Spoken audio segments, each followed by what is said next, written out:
All right. I think we should take start.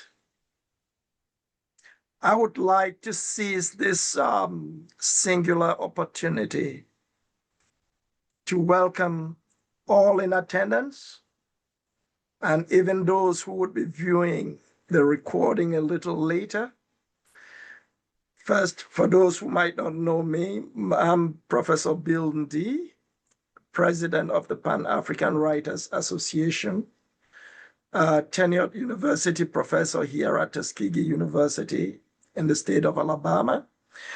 And I'm just delighted that we are going to be listening to the panelists here address an issue which to many generated controversies as a result of the passing of one of the greatest icons of the African literary landscape. So I'm not going to dwell much. I just want to wish you to welcome you and hope that from this discussion, we would learn a number of things. There will be a number of takeaways. I would certainly cede the floor to the host and moderator to take us to the land of what we have titled The Boundaries of African Culture, Ngugi wa Thiong'o, and the Cremation Controversy. Reverend Dr. Ango Fomusai-Kelem, you have the floor. Take us to that land and let us know what we'll be feasting on today.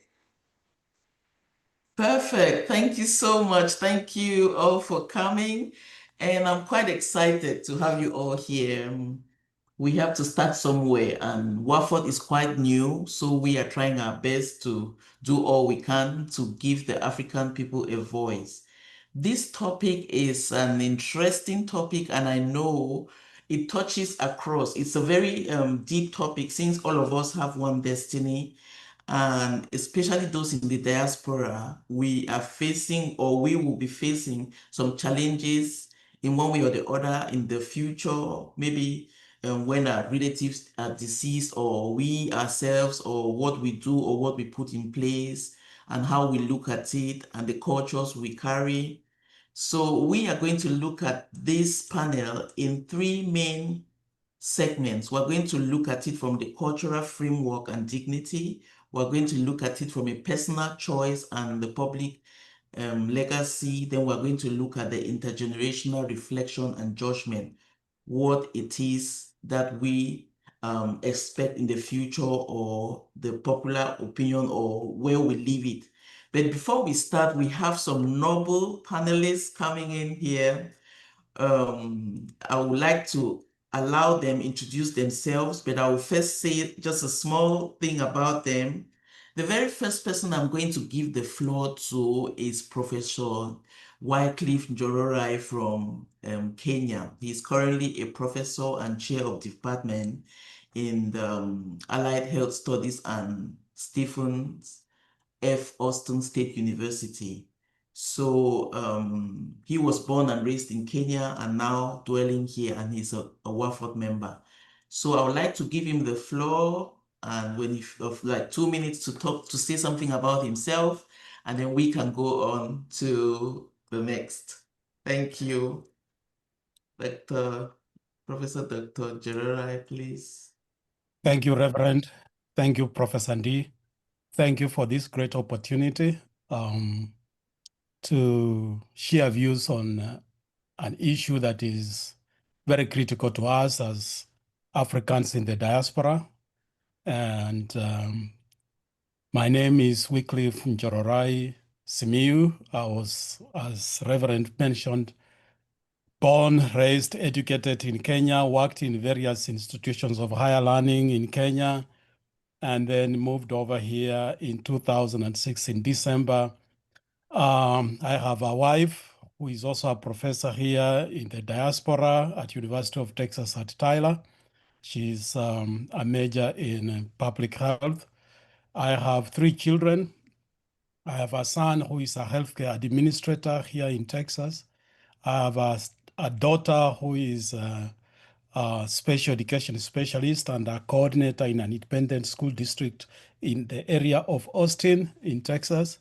And I have another daughter who is also who works for the Department of Transportation here in Texas.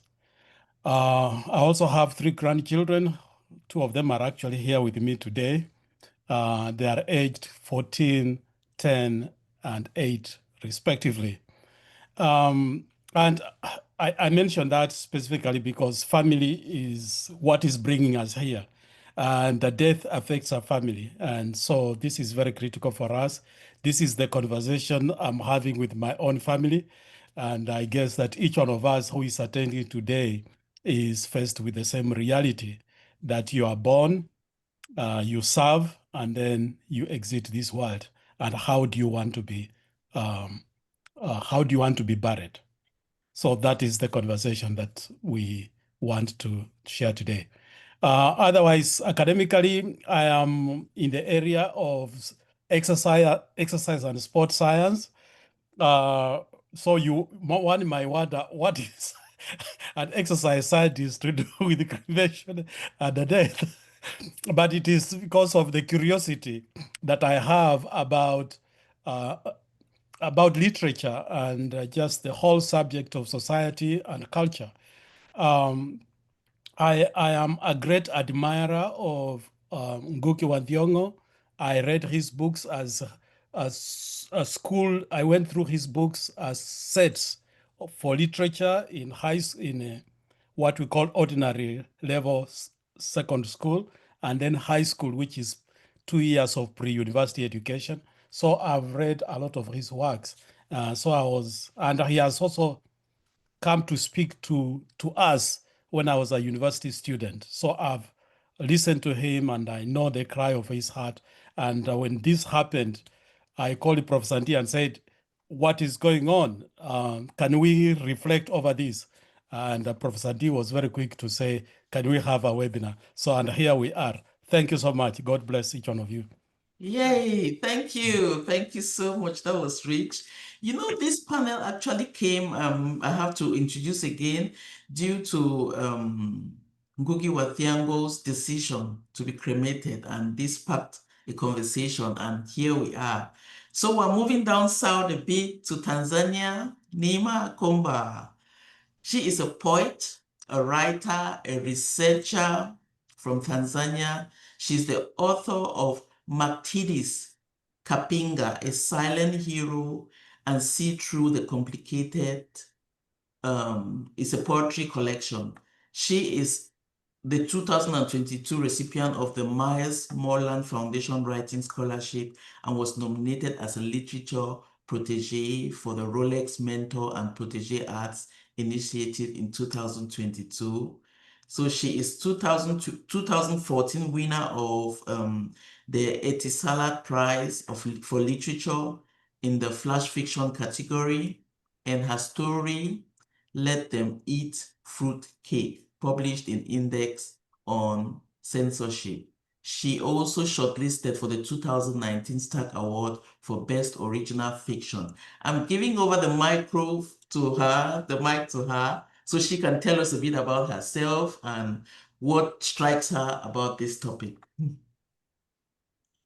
Thank you very much. I'm very glad to be here. I'm here.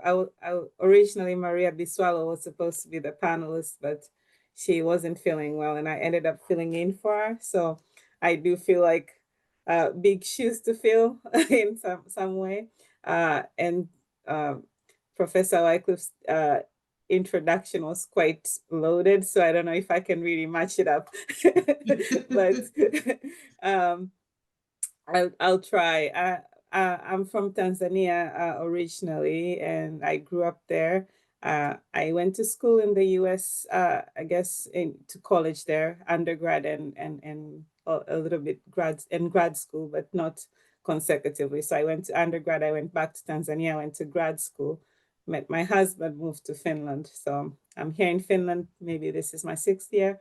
I am doctoral student at Hanken School of Economics, where I study entrepreneurship. So completely not the usual kind of death we talk about is business or something, not this kind, but yeah. When I heard of this topic, I was immediately scared. Death is a scary thing to talk about. And in my culture, we bury in the forest. And in the old days, actually, I was told that like people didn't even like, when you are young, you don't really talk about it at all. They even lie to you about it.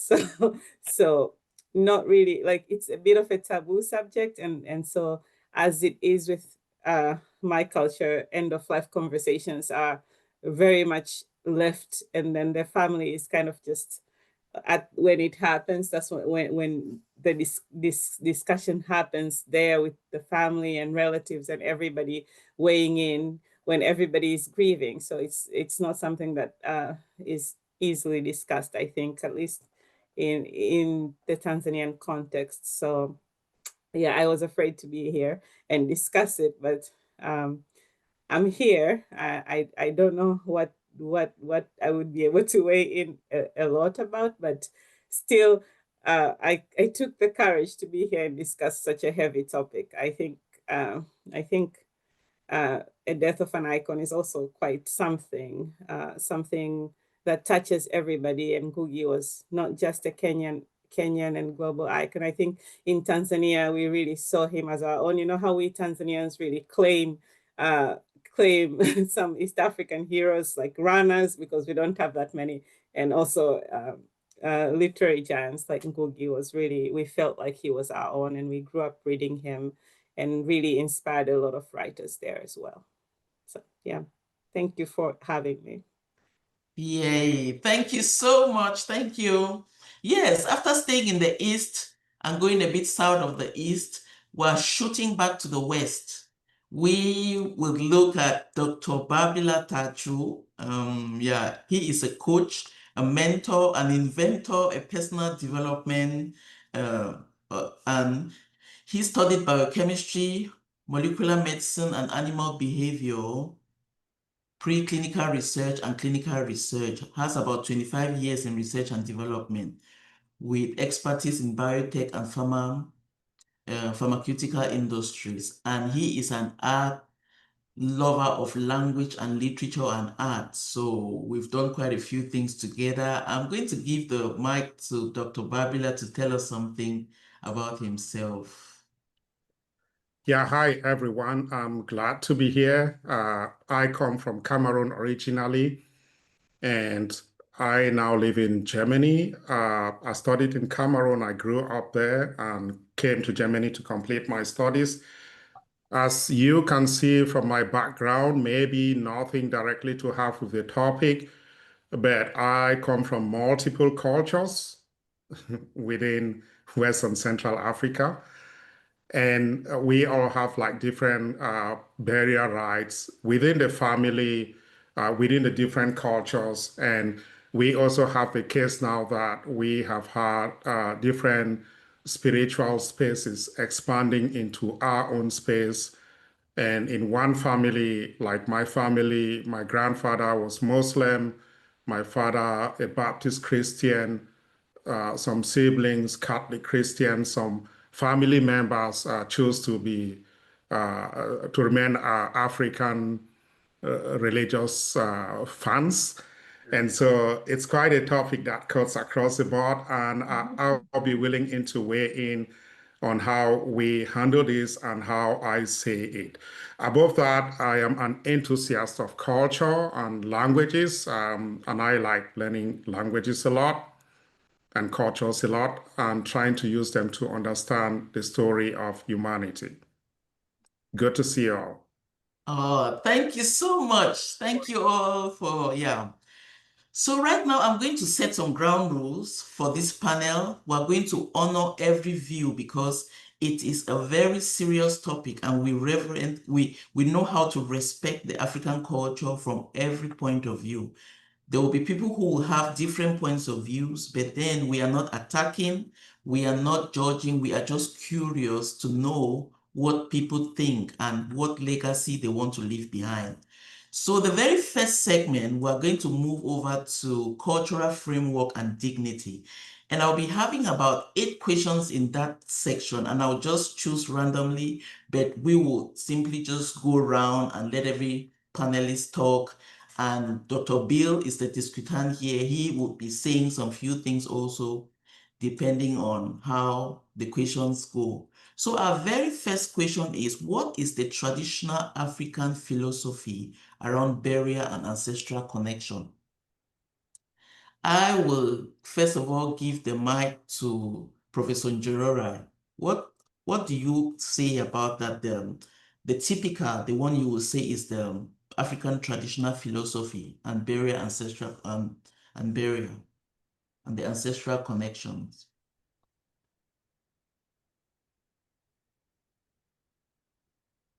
Oh, you're muted. You're muted, unmute.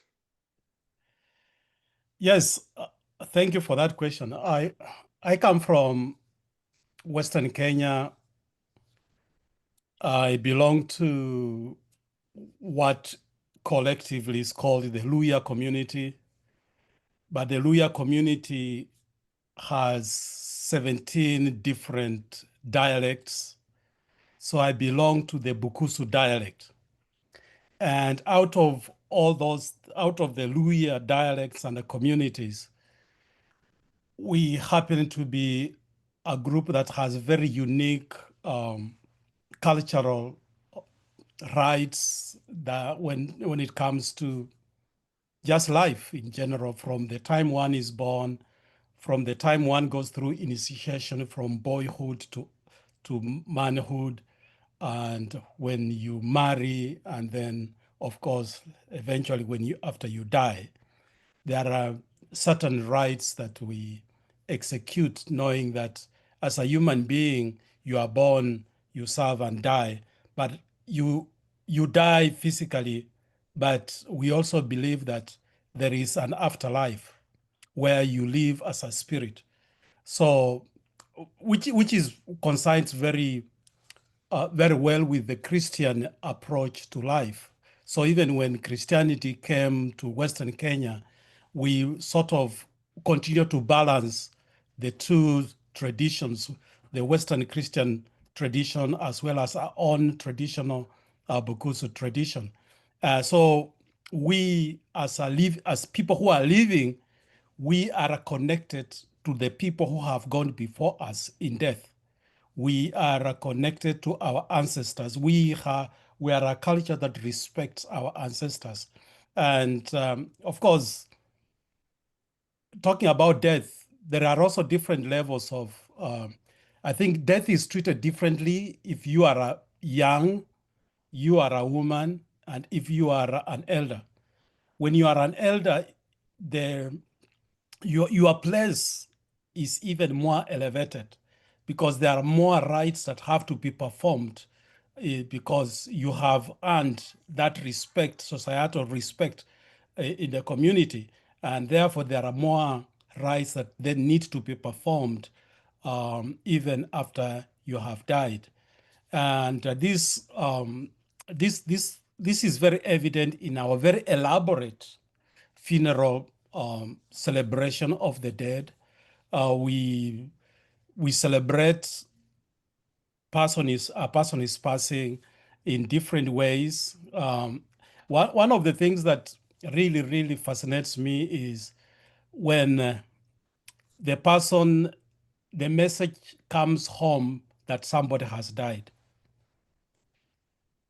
The kind of eulogizing and the kind of language that is used about the dead is fascinating. And it brings everybody, not just family members, but everybody in the community comes to commune with those that have been bereaved. And it is quite impressive in its own way. And this is very powerful because we value the community. We value each and a member of the community. And when one of us is taken, we take it like it's like a thief has stolen one of your own. So death is an intruder.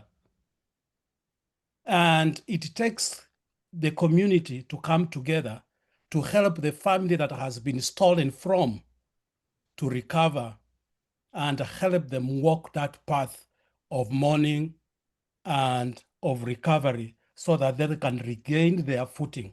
Because death is also disruptive. Death can be disruptive. And it takes the community to come together to rally. As we mourn and celebrate the person who has passed, we also have to help those who are closely affected so that they can regain their footing and their standing in the society.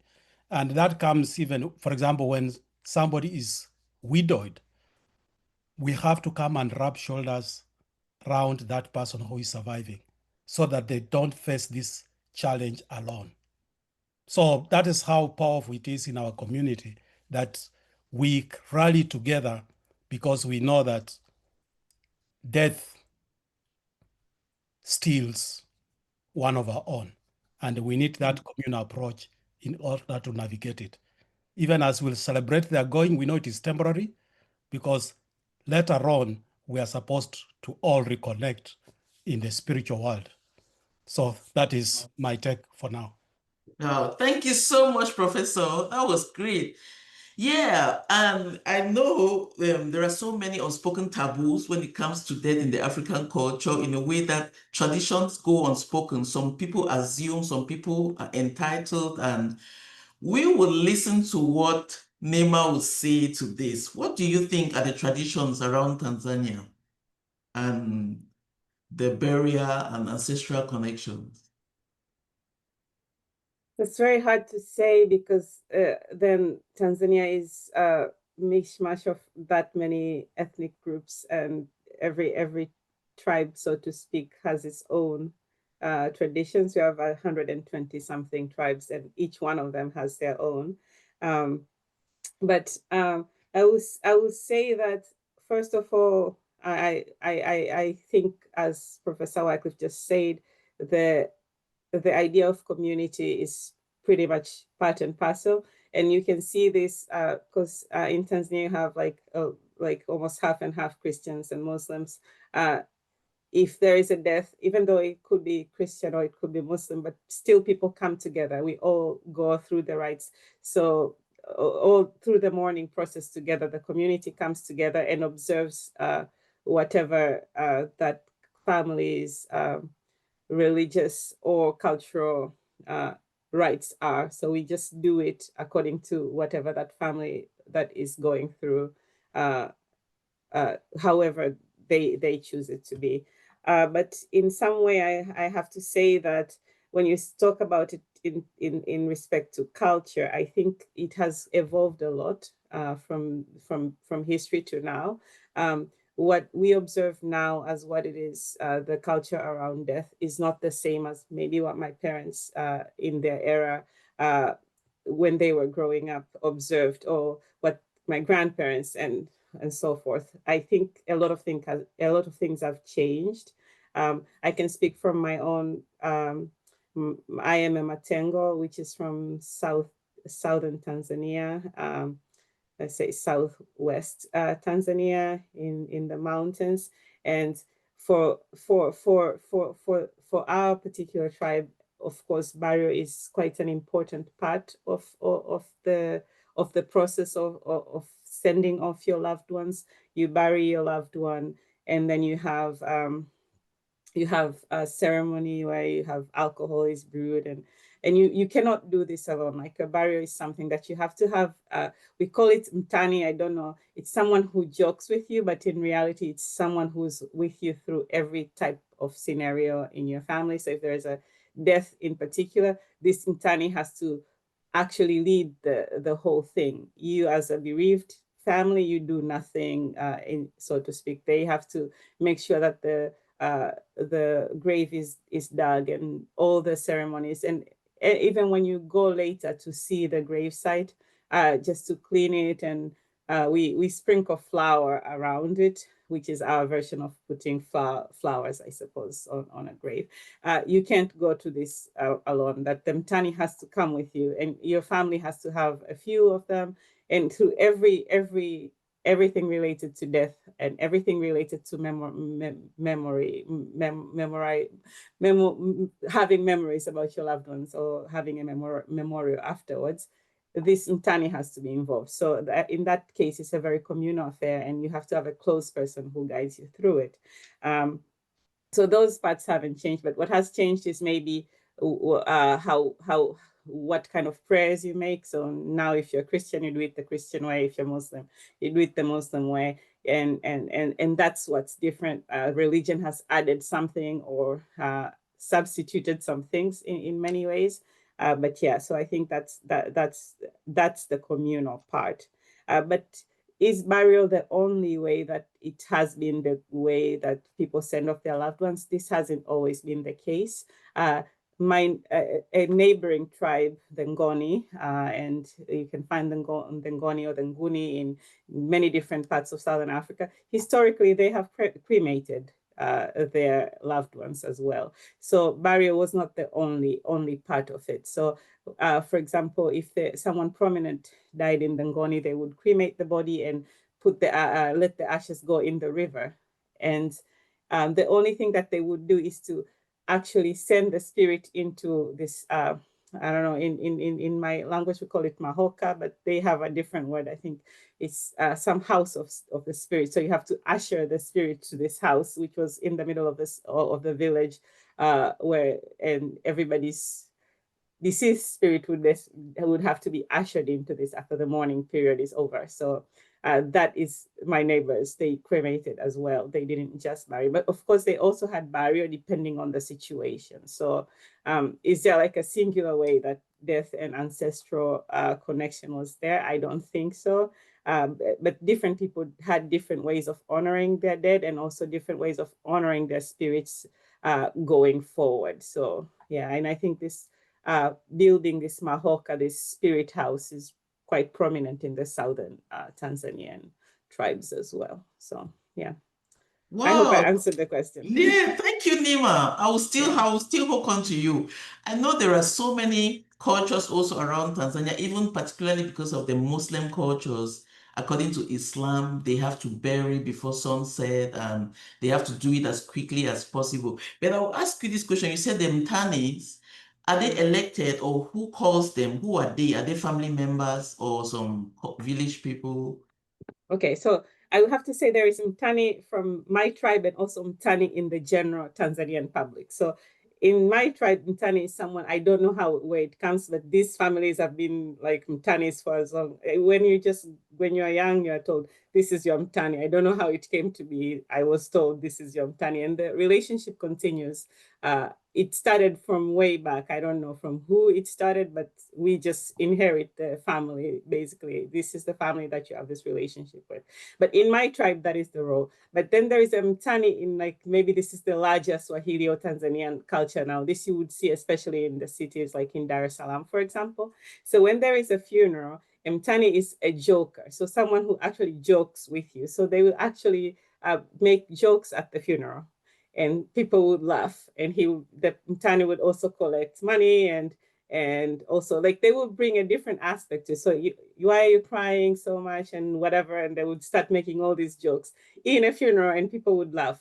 And that is a tribal relation. So historically, if you fought a war with a different tribe in the past, before Tanzania was a nation, whatever. So we had those maybe tribes or sub-nations. If you had a war or some kind of conflict, after a while you become Watani.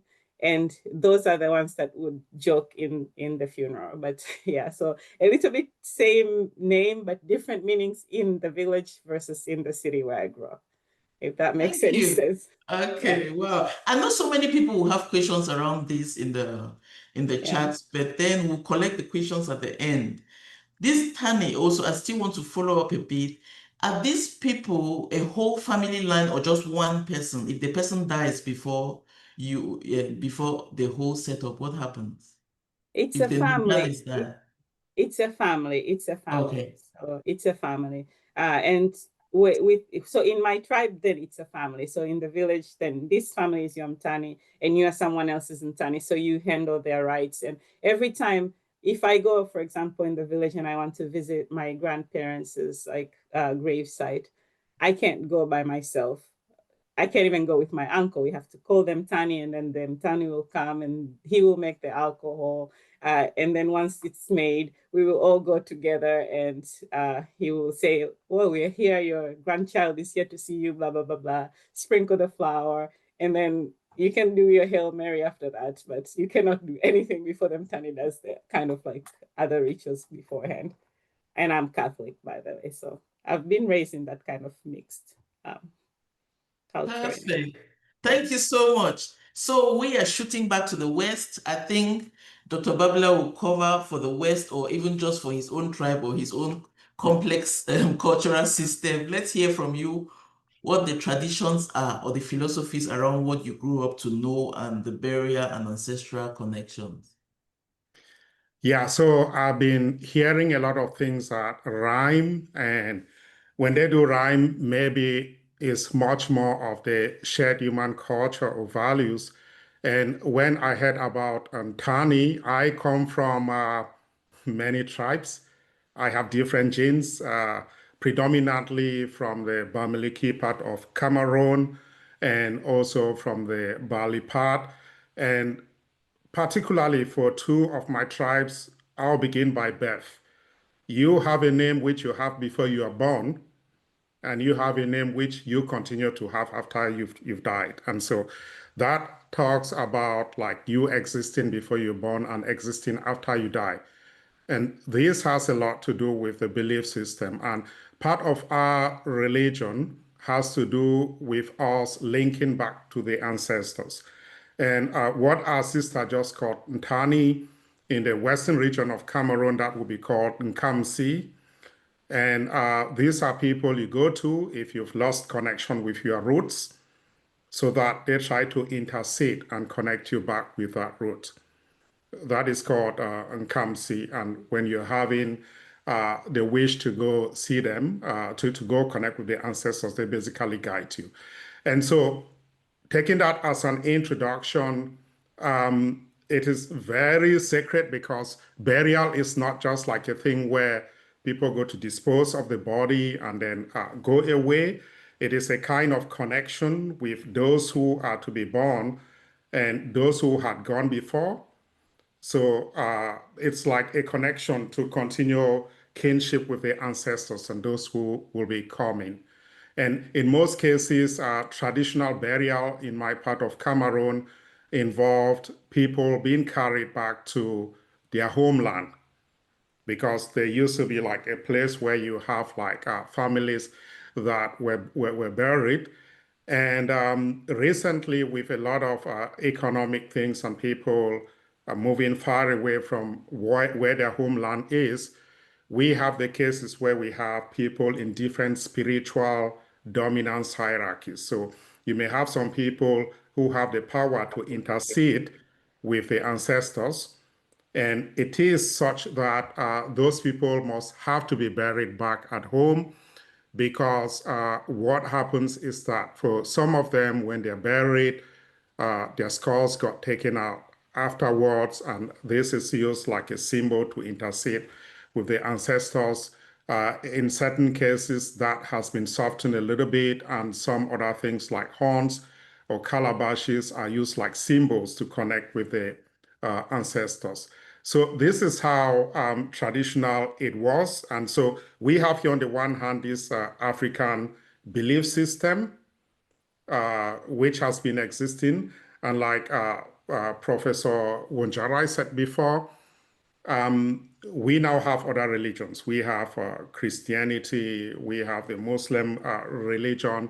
And so we are coming into this overlapping space where you may have the same family. Some are Christians, some are Muslims, some believe in their African religions. And so the different rites of the religions weigh in for some people, and they do not weigh in for some people. it all comes down to a form of negotiation, because we are now living in this shared spiritual space. Wow. Yeah. Thank you so much. Thank you. So since we just planned 2 hours for this panel, I would like to keep all the answers a bit short, like a minute, so we can really capture all the answers. So just try to keep it short for everybody. But there's one question I'd like to pose directly to Dr. Ndi. As the president of PAWA, he's kind of interconnected to many cultures and roots. So he was the coordinator of WAFORD just till about 2 weeks ago. So we know culturally he might know 1 or 2 things concerning many different countries in Africa. And this one question goes to him: how is cremation perceived in different African cultures, Kenya, Nigeria, South Africa, Cameroon? Can you give us a kind of group thing you think about that aspect as a whole? Well, thank you very much, Reverend Dr. Ango. That's a very interesting question. You know, the idea of cremation is mostly frowned upon in many African cultures. And I would simply say, even though it is frowned upon, this kind of opposition is only likely something that springs from traditional burial rites. It is not like there is any kind of prescription that people should not be cremated. And like we have listened to the speakers before me, you realize cremation is not even something that is so new on the African continent. So when you have, like in the case of Ngugi, people raising alarm that he did something so controversial, he shouldn't have done it in the first place, we say, where is our democratic hearts? Have we put on our hearts to say somebody is free in life to decide their destiny and free to determine what is done with their remains?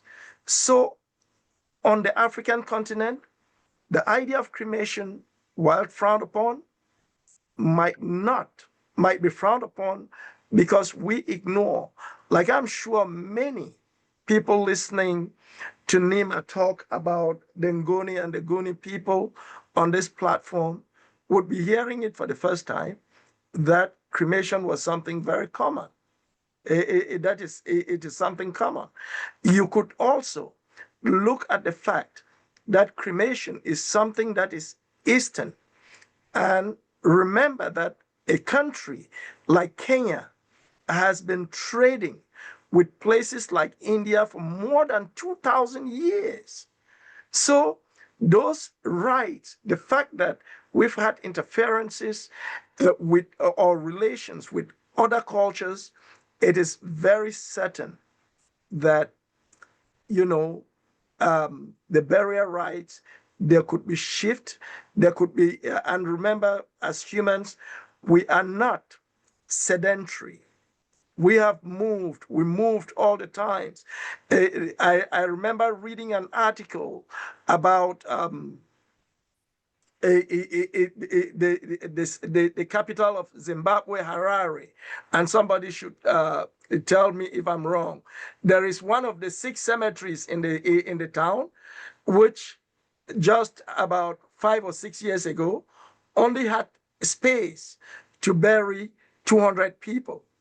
After they fill the space to bury 200 people, what will be done with the rest of the body? You would start asking a whole lot of questions. So if we are resorting to other things, I know I'll still have to come back and say a thing or two about Ngugi's choice, because Ngugi did not just make that choice arbitrarily. He made that choice after reflecting seriously. And we should not even forget, it is not like he was demented before he passed on. He had all his faculties.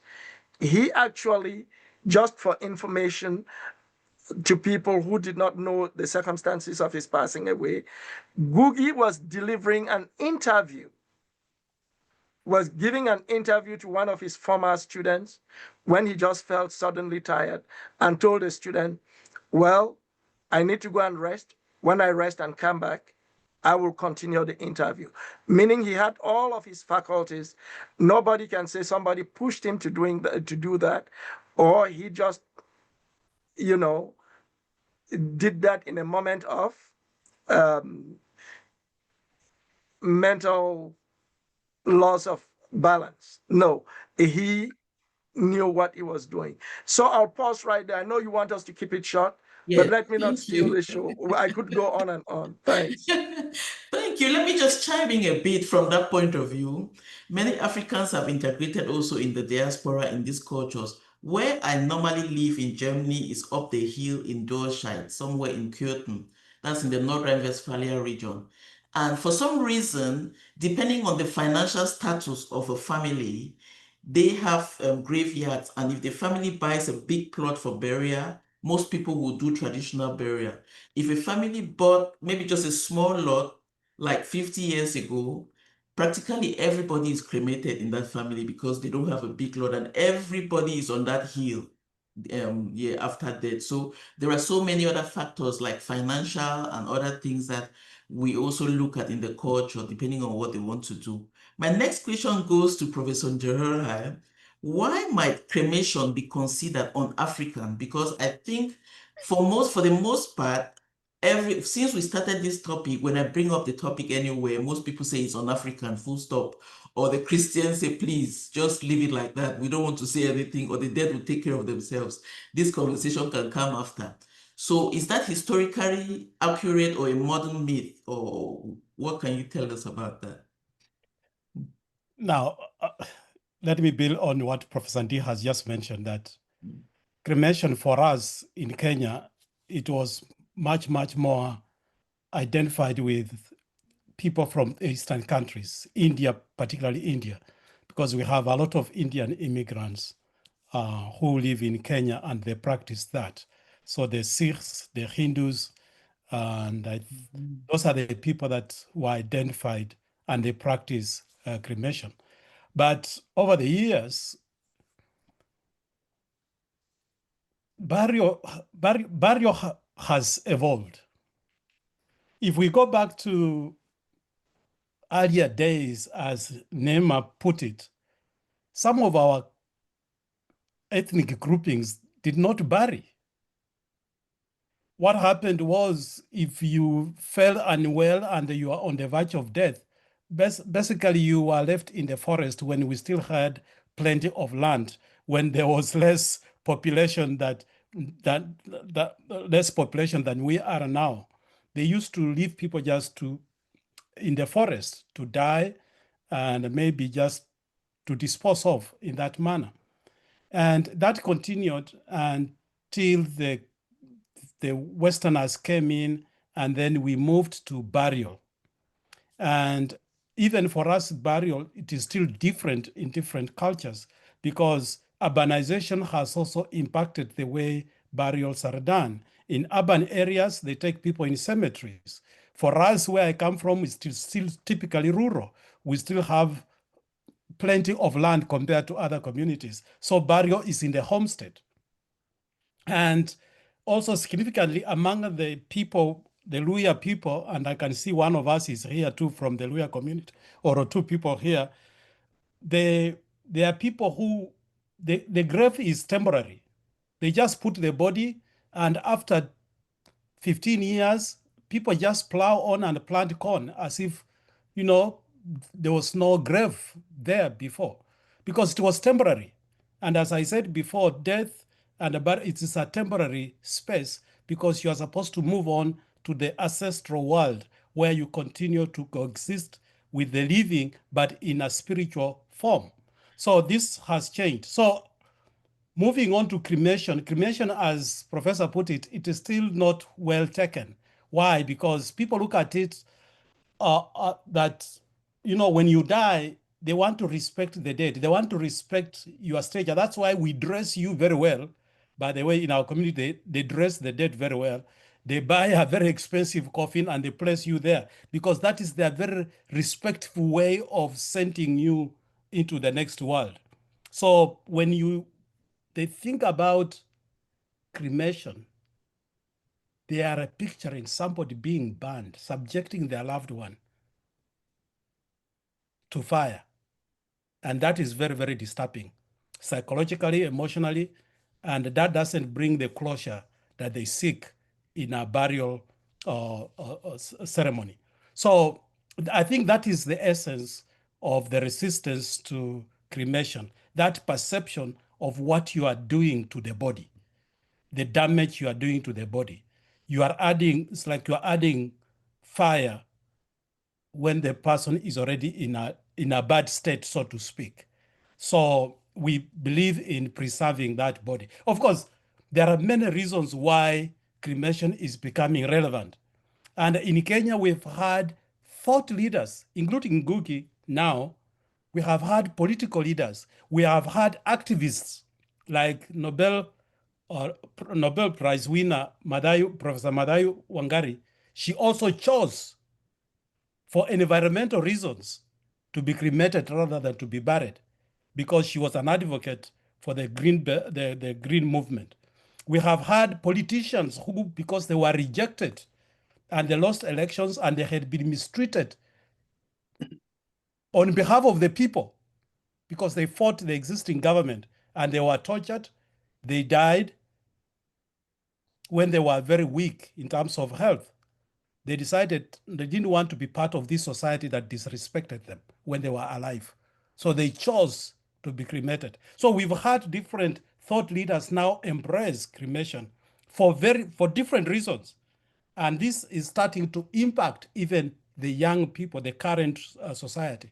And I'm sure people watch the steps of the thought leaders, and that's how their behaviors are also influenced. So yes, there could be many reasons why people mistrust cremation, but again, economic necessity, financial necessity also continues to point towards cremation as a cheaper method of disposing our loved ones. The only problem with that also is what happens to the accompanying rites and ceremonies that are associated with that traditional burial. Because it's not, as Babila put it, it's not just disposing of the body. It is the activities that go into mourning, the collective celebration, the collective mourning, the collective conversations, and the continued educating of one another based on the life that the departed lived. Remember, Africa is still a very oral society. So during funerals is when we also take the opportunity to educate the younger ones into what the culture is about a particular community. So cremation deprives the people that opportunity. So if you are to go through cremation, you also have to factor in what are the other elements that are being ignored that traditionally have built and supported the bereaved families to stand up at that particular critical moment of loss. That's my take. Thank you so much, Professor Gerard. I have 3 points to make for that. This thing is a heavy topic because the very first time I witnessed a cremation funeral, it was in Germany just a few years ago. Because I had not seen it before, I just wanted to see it and know what it is. And after they had done all the church service and everything, the grandson of the man who passed away just put on some white gloves and they put the owner, they call it the owner, this small container where they put the ashes. And the grandson carried that owner and processed into the graveyard for burial. That was just simple. But with the other ones where they have to carry the coffin right up the street and then they go into the graveyard, it's always very heavy and Yeah. people mourn. But that one was so relaxed. There was something about it that I thought, wow, these people have a completely different culture, not like Africans. And another point I was going to talk about was the one that you said it's a temporary thing. I really like that point because I've always been worried about African family. You know, in family homes, they bury the grandfathers, grandmothers, all the aunties and uncles. And at some point, for economic reasons, they start selling these plots. When you when you want to sell your plot and there are this heavy burden of your ancestors, you might not even sell them. So they're kind of stuck on something. That's the topic. Maybe people will start looking at it a bit lighter and say it's temporary. So it means if they can do farm here, then we can still sell this plot and move on and maybe relocate or stuff like that. And there's an African proverb they also say, even if the coffin is as big as the mansion in California, nobody will ever admire it for you. So whatever we do on that. Yes, so the next question, I'll move straight to the next question because that was rich. I will go to Nima. What are the symbolic functions of burial in the African community? Yes, so does Africa have a cultural vocabulary to incorporate modern death choices? If we just make it short, just anything. I think that's a very, very tough question. I think my personal theory about this is that all the burial rites are for the ones who remain. Everything that we do during a funeral and the burial, it's for the people who remain rather than for the person who died. That we have honored them, that we have remembered them, that we have given them something, and we have given them a vehicle to transport them to the next. So if you do prayers, if you do that, so I think this is mostly for the living rather than for the dead. I don't think the dead honestly care that much, in my opinion, but I haven't talked to them.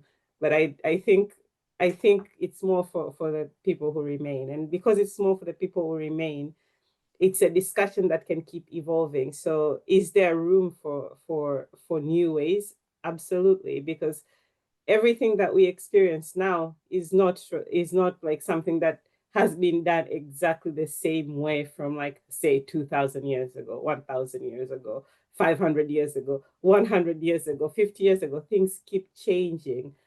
Religions came, for example, Christianity and Islam, they changed some of the ways that we honor and bury our dead. Now, if you think about that, so there is always room to change something. So I don't know if that answers the question. Thank you so much. Brief. Yes, there's room. Okay, the next question goes to Dr. Babila. How do communities reconcile personal wishes with communal expectations around this topic? Yeah, so coming off from the fact that burial can be more of a spiritual thing or religion in some cultures, some African cultures, what we will have to have in mind is that in many of those cultures, the corpses do not belong to the people themselves. They do not belong to their families even. So they are like shared, and they are shared not just to them, but to the lineage, to the tribe, to the community. And so in such a case, if someone were to choose cremation, it will be seen like an opposition. It's happened before in Cameroon.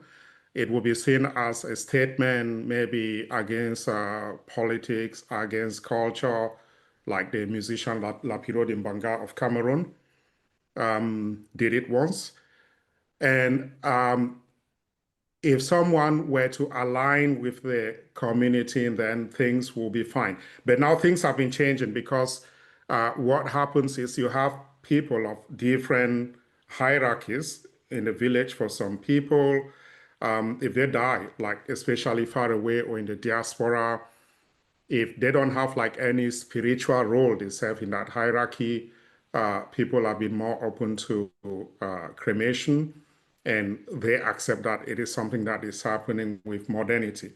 For other people, if they are up in this dominance hierarchy, people try to do everything that they return. And when they return, the barriers are not just barriers, they are public performances, they are performances to cement their legacy, to cement their role in the tribe, and to keep them like a vessel through which their family or their culture can intercede with the ancestors.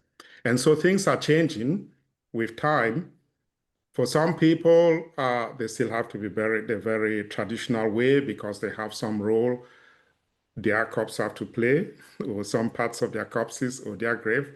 And for some people, not. And so the community tends to own the corpses of those people who are high up in the hierarchy, and they don't care about the other people. Wow, thank you so much. In this segment, there is one question. We are very fortunate to have Professor Njororai on this panel because he is Kenyan, and Ngugi was also Kenyan. So looking at it from the point that he was really an influential or an influencer, I would say, it would have been a wish for the people to have him get a state burial or something like that. So I'll pose this question to Professor Njororai. What does honoring his wish mean for Kenya and even on the continent? What are the people saying about this topic that he made the case of his cremation? Now, Kenya is a highly politicized system. And Ngugi held very strong political opinions too, because he suffered under the hands of the state. Now, historically, Ngugi suffered, his family suffered because of colonialism. And after independence, unfortunately, he also suffered under the post-independent government. And not just the first government of Jomo Kenyatta, and Jomo Kenyatta was his tribesmate.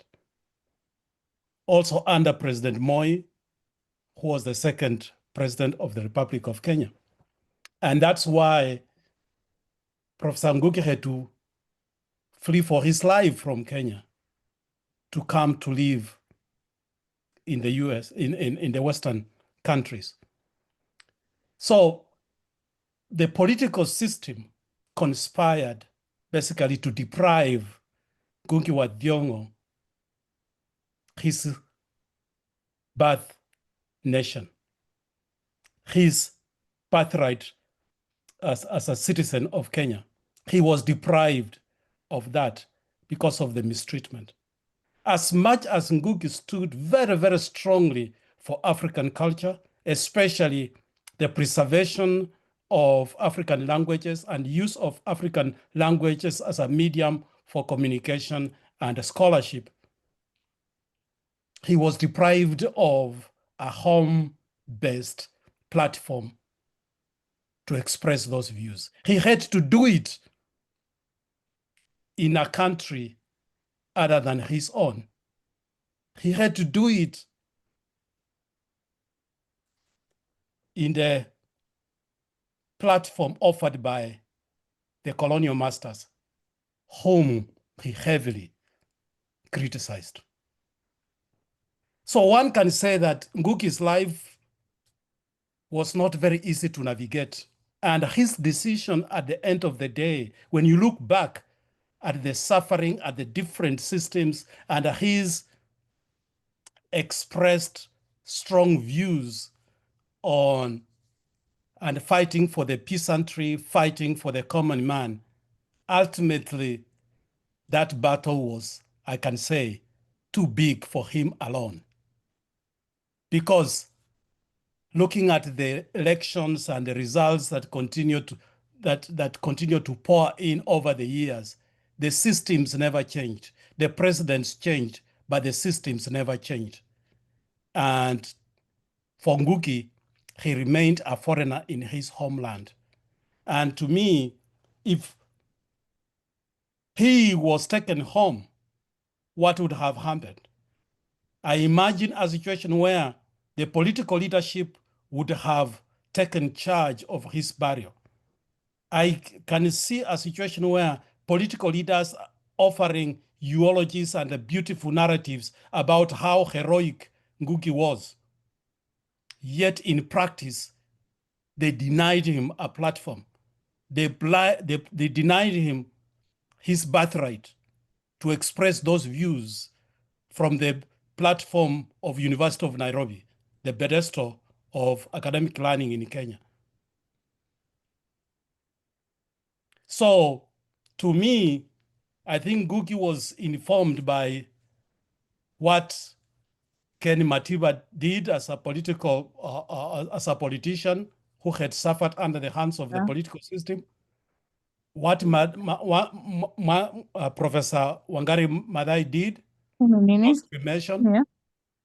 And I think he also decided that I think nobody deserves to have a platform to use what I have stood for to gain political mileage, and decided cremation was the best way. He denied his oppressors a platform to capitalize on his passing. That's my take. Wow, this is powerful. It means that could have been a political statement as well. Thank you so much. That is powerful. Yes, so the very first segment is over. I don't know if we should ask questions. Let me see, 7 parts, and we have the 2 segments, and the last segment has to end at 1:30. Oh, okay.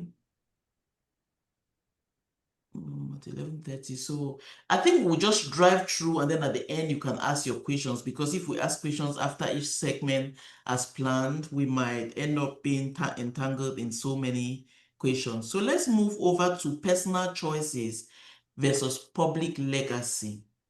This question goes to Nima. Could Ngugi's cremation be a strategic refusal of state funeral rituals or politicizing? What rituals might a state impose that Ngugi himself might have disagreed with, just from a global point of view? Because now we've heard from the Kenyan point of view, but if you are thinking from outside, what do you think would be if he was there, like the rights, the normal things we always project on people? A bit of a brief statement on that. I guess this is very, very tough to know what his wishes were, but I would only say this, for example, it's not really relating to Ngugi, but it's something that happened when I was a kid. There was a neighbor who passed away, and his wish was to be buried in his hometown, but his family felt that he should be buried in this plot of land that was nearby where he lived. And during that burial, there was so much drama that the car that was carrying it was like a pickup truck, so it wasn't like a normal like burial cars, but it got stuck in the mud. After getting stuck in the mud, then the grave was too small. It rained a lot, and everybody was saying it's because we disrespected his wishes that all these things are happening, a sign that the deceased is displeased. So a lot of people, their reaction to whatever you do against the wishes of the person who's deceased, it's like it's gonna cause chaos, and you don't want that. So the best thing to do is to honor the deceased wishes. That is what I grew up believing because of this singular situation. It has never left my mind. Everybody was like, it was like a talk of the entire street that, oh my God, you have disrespected this man. That's why everything did not fit correctly. So as a global citizen, I think, yes, let's respect his wishes because that's what he wanted, and let's respect him, not only because he's a prominent person, but if we have to give him his due respect, then the respect comes from like honoring what he wanted. Could it have been politicized? Yes, I think we do like to politicize things and ascribe meaning however we want. Maybe he wanted to avoid that, I don't know, but I would be on the side that even the state needs to respect Ngugi, or it would rain relentlessly, and whatever they would try would basically fail. Yeah. I don't know if that is going to happen, but at least that's what I think. Thank you so much. It's really great. The thing is, in the African culture, democracy was brought to us. The kind of tradition we had, we did not have that in place, and we know the kind of complex democracy we practice. Majority of the people could decide on something, and it could actually bring a whole group of people down to their grave. So we really don't know. I think we've practiced democracy in a really in a sad way. This next question is really on that topic right now. The way majority of people always have a thought process, but then it doesn't really serve them if they have to look critically. So my question to Dr. Babila now is, do you see some kind of gatekeeping in the whole controversial discussion or on the cultural narratives? What can you tell us about this whole aspect of democracy, the majority thinking, who is thinking what and why they are thinking, who has the right to think? Yeah, thank you for that question. As I said before, the corpses usually in some cultures do not belong to themselves or to their family. They belong to everybody. And what usually happens, like in my part of Cameroon, is that when you die, people come like from different lineages. Like I know about you, you have lineages in Bafoussam. Someone will come from there and come and say, okay, I was related to this family in this way, and this is what we have to do. And another person may come and say, okay, I'm from this other tribe. We are related to this family, and this is what we have to do. And in many cases, it is tied to finances, it is tied to politics, it is tied to power. And so we have, I think, in this case, a kind of hijacking of our African culture. We hijack it to make certain ends meet, to satisfy personal egos. And the most sad part about it is that when all of those things are respected, that gatekeeping, it goes to satisfy economic and political and power dynamics to the detriment of those who are behind. So we have cases where people sit and they decide, okay, they know they're going to die. They say, please send my corpse back home. But they haven't contributed anything to send that corpse back home.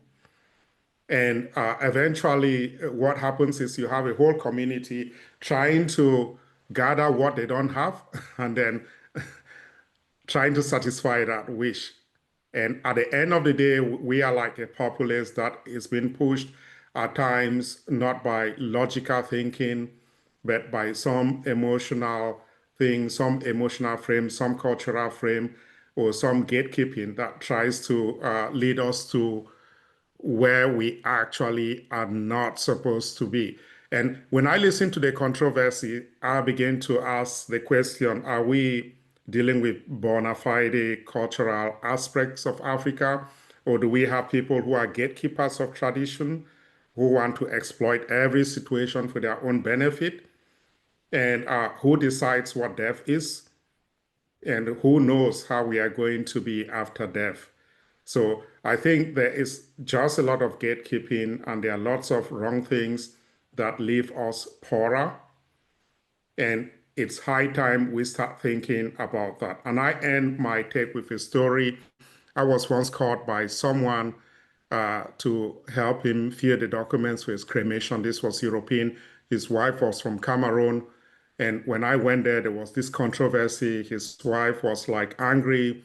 And the guy said, no, if I have to be buried here in a cemetery, that is like 75,000 Swiss francs. And I've decided that this money goes to your family in Cameroon so that they can develop themselves instead of celebrating my life or doing funerals. But yet it was a controversy. And I think this controversy, they usually come about from gatekeepings or from frames in which we've been molded. Wow, thank you so much, Dr. Babila. The next question comes back to Dr. Ndi. You have an umbrella contribution to this topic on personal choice.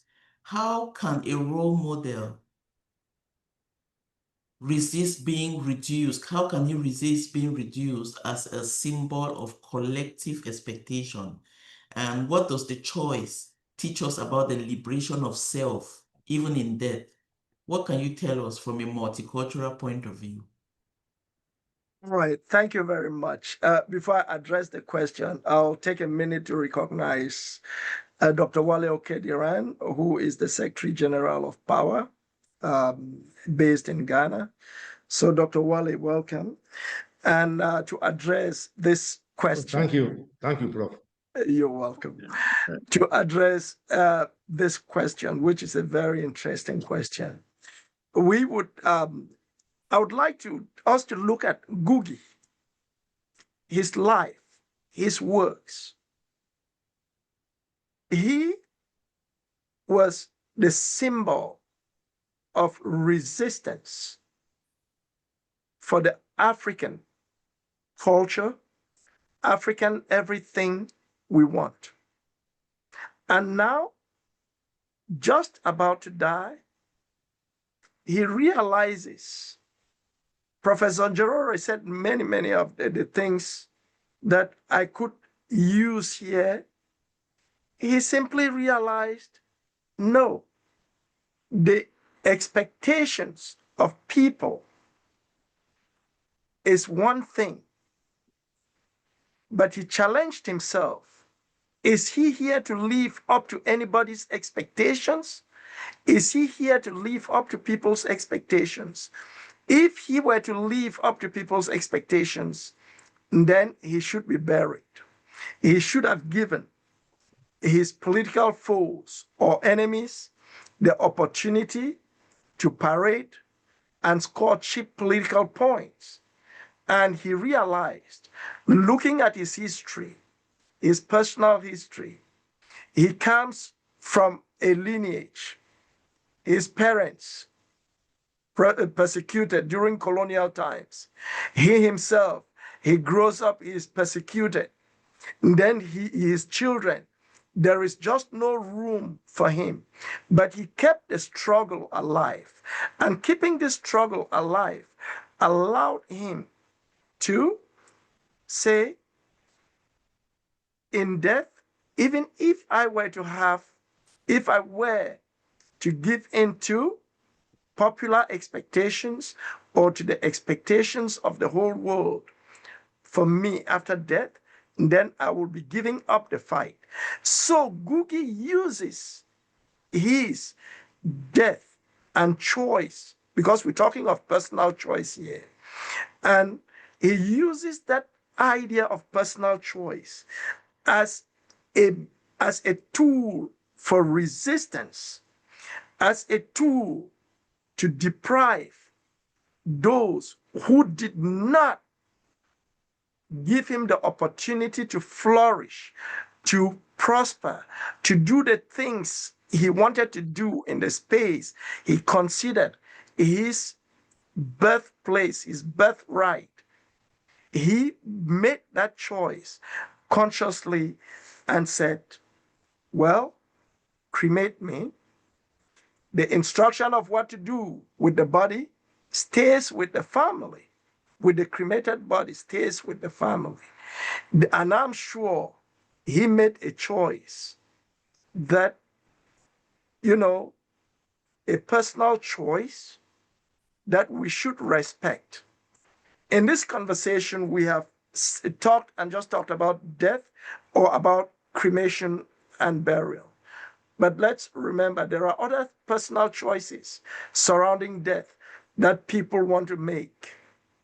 Somebody who is suffering and decides euthanasia as a better way to end their life and things like that. These are all conversations that this panel, this webinar, should open us to thinking about whether we really have those choices, whether we can make those choices. And you would realize that if we believe in democratic principles where we have that right to choose, then Ngugi stands out as a hero who leads a fight, knows how to go about the fight, and accept to take the bullet on the forehead than on the back, running away from his challenges. So he made a personal choice. And I would like to say this because I like using little acronyms to explain certain things. I talk of the 4 C's, which is coincidences, chances, choices, and consequences. And talking about coincidences, Ngugi's cremation was not a coincidence, meaning it did not happen as a happenstance. And then when we look at chances, we think of chances in 2 different streams of semantics. It could be a happenstance or an accident, or it could be an opportunity. And Ngugi actually looked at his choice to cremate as an opportunity to continue to make a statement even in death. So he made that choice. And the third of the 4 C's is choice. And when you're making a choice, you should think of whether the choice is informed or uninformed. And I would say Ngugi made an informed choice because he knew there would be controversy. He knew that when he would be dead and gone and cremated, we will be here discussing, arguing about whether it was right or whether it was wrong. It was a personal choice. So what we are doing here is just the 4th of the C's, which is a consequence. It is the result of the choice that Ngugi made to be cremated. And I think when it comes to personal choices, we should all, embrace that idea.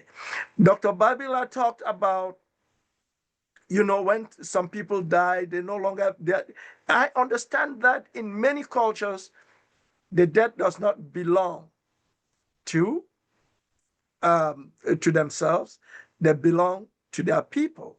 And I might want to borrow a little bit from the Bible. When Joseph is mistreated by the brothers, he ends up prime minister in Egypt. Now the father comes and pleads with Joseph to come back to Israel. Joseph is very clear. He makes a choice. He says, when I die, let everything be done, only my bones. That is, so what happens to the body? He wants the bones taken. Does it mean his body will decompose, or will he be cremated and then the bones taken? That was a personal choice. And I think when it comes to personal choices, I am an advocate for us respecting those personal choices as long as the personal choices do not physically hurt or impair any of the living. I don't think we are discussing here because Ngugi's cremation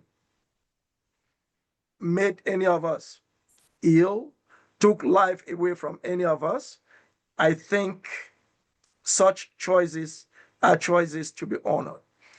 I hope I did address your question, Reverend Dr. Ango. If not, I could still continue to talk. No, thank you very much. You did a great job. Yes, so the next question actually flows from what you've been saying. It adds to the personal choice of a form of the 3rd segment, intergenerational reflection. And my question goes to Professor Njorora. Could this Ngugi case shift Africa towards rethinking post-death autonomy? And what would you also say, how do we navigate silent judgment and open dialogue like the one we are doing here over grief and this kind of topic? Thank you. First and foremost, what we are doing is I think, part and parcel of the African mourning rites. When somebody died, people always had conversations around the death. They always discussed the causes and, the going-ons. People shared their experiences and how they had interacted with the dead and all that kind of thing. And these conversations went on long after burial. So what we are doing is in line with that African mourning. So let's continue to have these conversations because they inform also the choices that we make. We are learning from his experience. And personally, after this happened, I called a number of friends and I had conversations with friends. As Neema put it, this is a topic that you don't have ordinarily in daily conversations with your family, talking about death and how you want to be buried. This is something that is very foreign. So we struggle with it. So when it happened and I was having a conversation with Professor D, at least that gave me the strength to have conversations with some of my children. And I also called my friends and we had discussions. And some of them actually have already made decisions about how they want to be remembered. One of them specifically said, no, he wants to go and be buried in his ancestral land. He has a home. He has a family. And although he has raised his children here and his wife is here, when he dies, he told me, make sure that I'm taken back to my village. Then I talked to another one. Another one said, you see, my family is here. I've raised my family here. My parents are dead. When I go to Kenya, it's no longer our home. I'm visiting my siblings. So when I die, why should I be taken there? My family is here. They're the ones who will want to come and commune with me. So my spirit should be close to my family, my wife, my children, my legacy. Just as the white folks came over and they settled here and they stayed put, they didn't go back to Ireland, they didn't go back to Germany. They came and settled and they are buried here and they can trace their ancestral lines through the ages. I think for us, the latter-day immigrants, African immigrants abroad in the diaspora, I think we also need to establish our legacies in our respective places.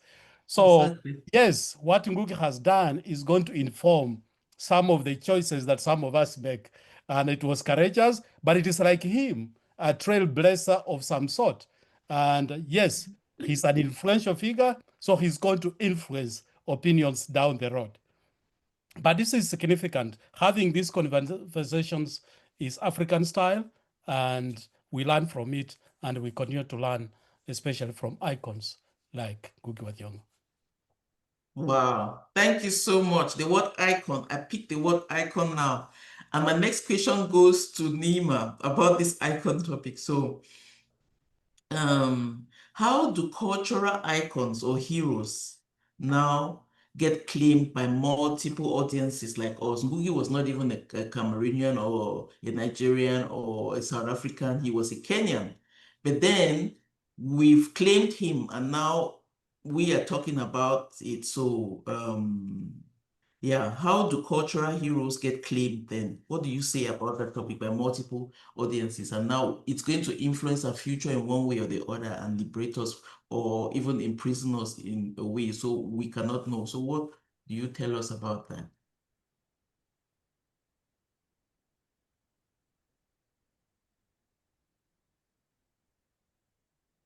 She's muted. Sorry, yeah. I was trying to find my unmute button. But yeah, I think when it's definitely a cultural person, someone who has like such an influence on culture and literature and like the world, especially resistance, definitely you find that they're claimed by many people. And in those scenarios, people want to have something to connect to beyond when they've moved beyond this life. You know, they want something physical they can hold on to, like he was here. And it's very interesting because the man has written so much. So his thought is here, whether there is a physical space that marks his grave or there isn't. So I think that's very, very, it's very relevant to have these physical spaces. I think when it comes to a lot of remembrances in Africa, and I would speak this for Tanzania specifically, that there were a lot of great people who died, and there's nothing that marks them in a way. There are no these big monuments or memorials that are there.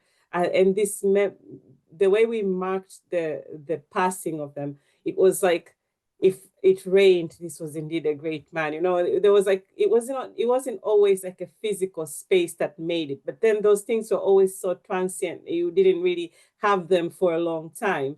But when you come to Europe, for example, there's a lot of monuments everywhere.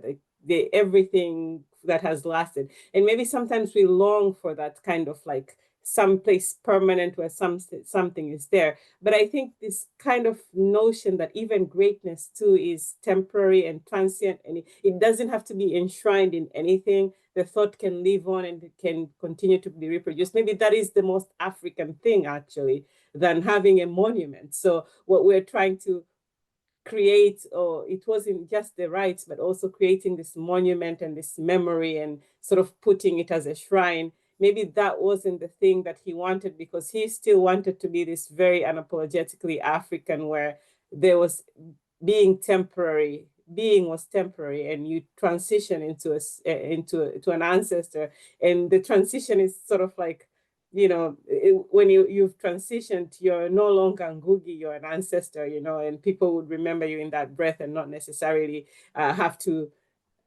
I don't know, have a monument for you. Perhaps that was it. I don't really know, because the other rites, I don't think they can still continue. You don't have to have a shrine for it, like a big shrine, like a big monument that you've created.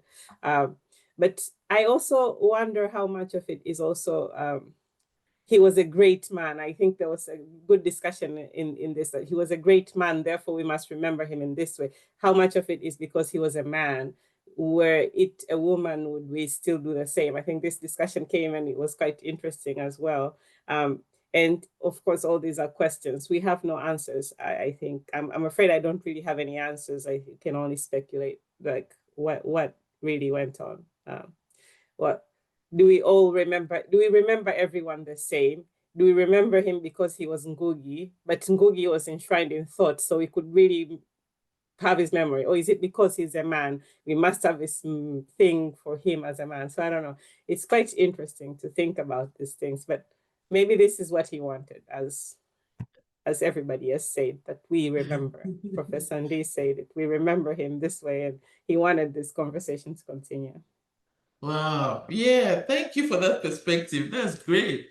Thank you so much, Nima. And for Dr. Babila, I will ask you a question, but with this in mind, we have, as we know, the topics around death and burial are mostly taboo. And most people assume one thing till it touches them. Then they will completely change their perspectives, even 180 degrees on the other side, and say, whoa, I did not know. So is this how this thing goes? So for this, the question I'll pose on this one is, what emotional reactions does this choice actually stir in the public? Can you tell us the betrayal? What is behind this betrayal? What do we perceive as betrayal or inspirational in his choice? The two poles. And could this be a turning point in how we understand authenticity in African identity? Would you see that as him being authentic to himself, but then it brings together this pole of betrayal and this pole of inspiration? What do you say around that? Yeah, so I think when you're talking about betrayal, we are talking about expectations. And the biggest question will be, what are those expectations going to fulfill? Is it an expectation that I go to this public ceremony and tomorrow I feel like I belonged? I feel like this was part of my community. Is this expectation the food and other things that are going on there? Is this expectation the fact that we are aligning to the gatekeeping of our culture? it's quite a broad space we are looking into. And so in that case, if those are the things we're looking into, yeah, there will be betrayal. But I think we have to go past that and look into the future. So Nima just talked and hinted about the cases of Europe and Africa. And as she was talking, I just thought about Europe. And I may want to think that this may partially be what influenced like the decision of such an icon. Because the thing is, I look and I see all the great people who have been here in Europe. When I go, let's say like to Berlin, I see a street, there's just a small note somewhere there, this person was born here, right? And I remember the German poet Kurt Tucholsky, close to where the Humboldt University is. You just go on the street and there's just a small mark. He was born here. And that is space for remembrance. And I think that is a little bit different from the expectation where we build temporal memories, because I think most of those things we do in Africa are temporal memories.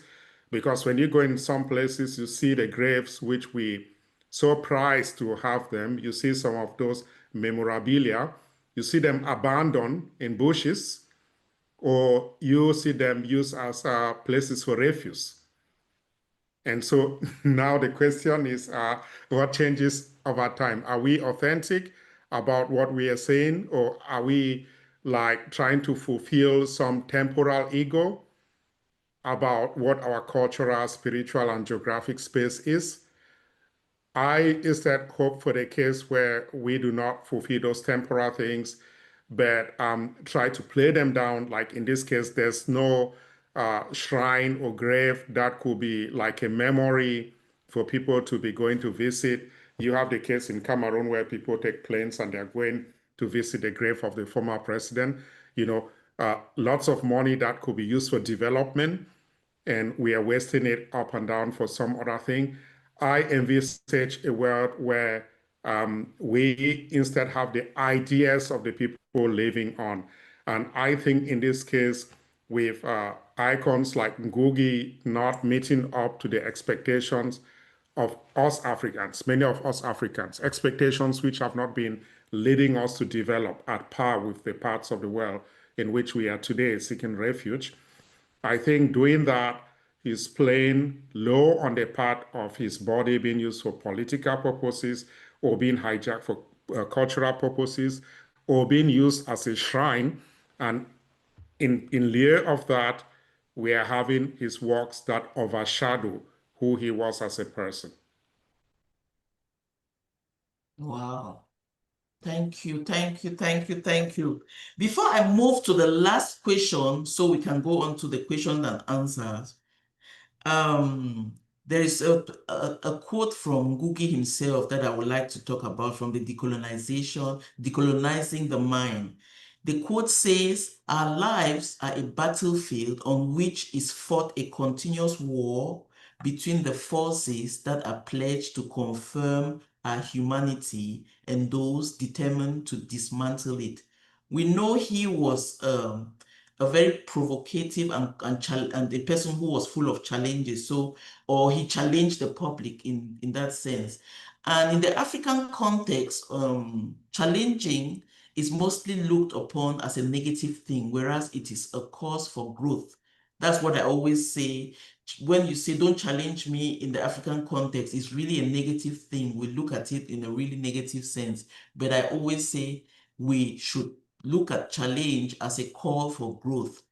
So let me move to the last question, and while the audience ponders, and ask yourself, how did you feel when you first heard of Ngugi's cremation? And put your questions in the chat. We'll take 5 questions from the audience after Dr. Ndi answers this last question, and then so we can make it on time.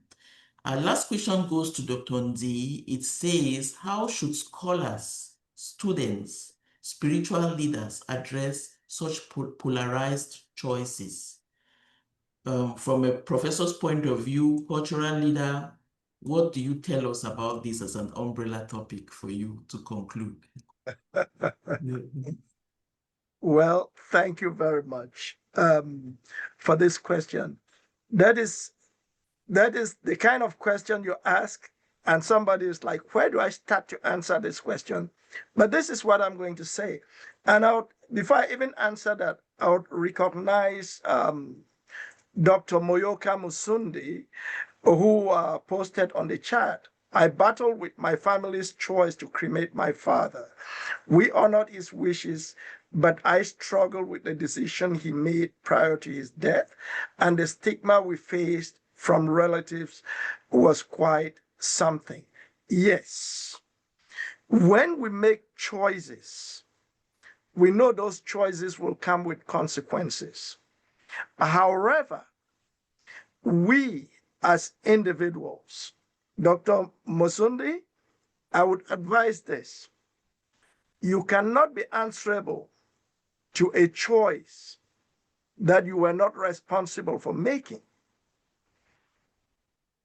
Somebody made the choice, you honored the wish or that choice, and now if people are challenging or fighting you about your decision, the question now is, what interest did they have in the body being buried and not cremated as desired by the individual? Now, we realize that there are choices that are polarizing. However, as academics, as scholars, as individuals, we are not out to prescribe what is or what is not. We are out to notice or to take note that this person made this choice. And what we can only do is do what we are doing now, which we call in simple communication or English language, argument. An argument doesn't mean a fight. It simply means that we agree to disagree. The choice is polarizing, but do we have time? Have we reflected a minute to see in the choice the reason why that was? We have to reflect. We have to take a step back. We shouldn't just sit and throw stones at each other. If we do not give ourselves that kind of space, like this one, where we come, we debate, exchange ideas, and look at the pros and the cons, it is not just like the polarizing choice of cremation is just something utterly bad. I am sure for most of you in the audience, if you spend time beside a relative who passed on and was not buried, was left out for you to see what happens to their body when they are buried, I am sure everybody or most people would want to vote for cremation, because you would see your own relation in a state that you never wanted to see. However, I would revert to close this question to two biblical expressions which addresses the issue of our transience or our transient nature on earth. And I think the Bible claims or states clearly that we came from dust. It is of dust that we are made. So they say from dust to dust, and from ashes to ashes. Now, the topic is polarizing because we see the cremation as going from dust to ashes, which is not what the scriptures or the holy books say. However, that idea of personal choice, no matter how polarizing the choice is, we should be able to honor, respect the choices, as long as the polarizing choice, I still insist, is not there to hurt or to destroy what we know as our society, as our culture. I don't think by Ngugi making that decision, he has taken away anything from our culture. Looking at the physical spaces Dr. Babila talked of, I just remember in one of the books I'd written, a book of quotes, I say at the origin of everything physical is something invisible. If at the origin of something physical is something invisible, why don't we think at the end of something physical is also something invisible? Do we really need those physical spaces? That's a question for future exploration. Also, the fact that he makes this choice could also be to tell us, if you really want to know the resistance that was Ngugi, you don't need a physical space. Look for that in my writings. His writings are there. His ideas are there. So we are here talking, we are pollinating the ideas, we are carrying the idea forward, and this is exactly what I think, as polarizing as his decision might have been, we can count it as something profitable for humanity, profitable for us. Reverend Dr. Ango pointed out that defiance in African culture is looked on as a negative thing, but let's look at it as a driver for change. And for those who've not read Ngugi, read his works, then you would see why his defiance is a welcome defiance, and his decision, as polarizing as it is a welcome one. Thank you. Thank you so much. Thank you, Professor Ndi. Yes, we have now come to the close of it. We're moving over to the questions and answers. Even the panelists, you are allowed to put your own questions also in the chat so we can still ask and the other people can answer for you, because I think I did not exhaust all. And I've just seen one question so far in the chats. This is from Rena Jones. Oh, that's our VP, WAFORD representative. She asks, I'm curious, do you think more public figures in Africa might start choosing cremation as a way to control their legacy, like Ngugi seemed to? What do you think about that? Who would pick that question? Who would take that question for us? I can answer. I don't think so. I think this all goes back to what Dr. Babila was saying about it not being the body after death not belonging to the person or to the family, but belonging, and especially if they're public figures, if it's going to be especially difficult. I think this decision might be easier when you're outside of the continent, but if you and your family and everybody is in your country and you make this choice, I think that would be extremely difficult, because still, even though historically there are African cultures that have cremated, it's still not the most widely practiced. And I think that came with Islam and Christianity coming into the mix, even though, for example, in Christianity, it's not that cremation is not allowed. It's just like burial was preferred, but it's still, you could cremate as long as you bury the ashes. At least in Catholicism, you can cremate as long as you bury the ashes. But with Islam, you cannot actually cremate. It's completely not allowed. So I really don't see it happening. At least in Tanzania, I'm like, that would be probably the wildest thing to happen. Yeah. Yeah, maybe I have a go. Maybe I have a go too. I think in the diaspora, this is already happening, and it is happening because of economic factors. And so we just have to be realistic about where we are. But in Africa, I don't see this happening easily, because most of the times when you die, there are people from your lineage who automatically take care of what to do. At times, even your closest family members, your spouse, your children, they don't have anything to say.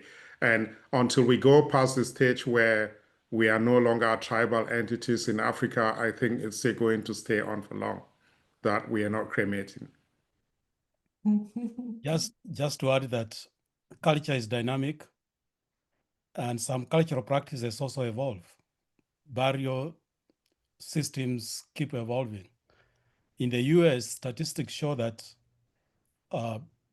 before 2000, less than 30% of families were cremating their own.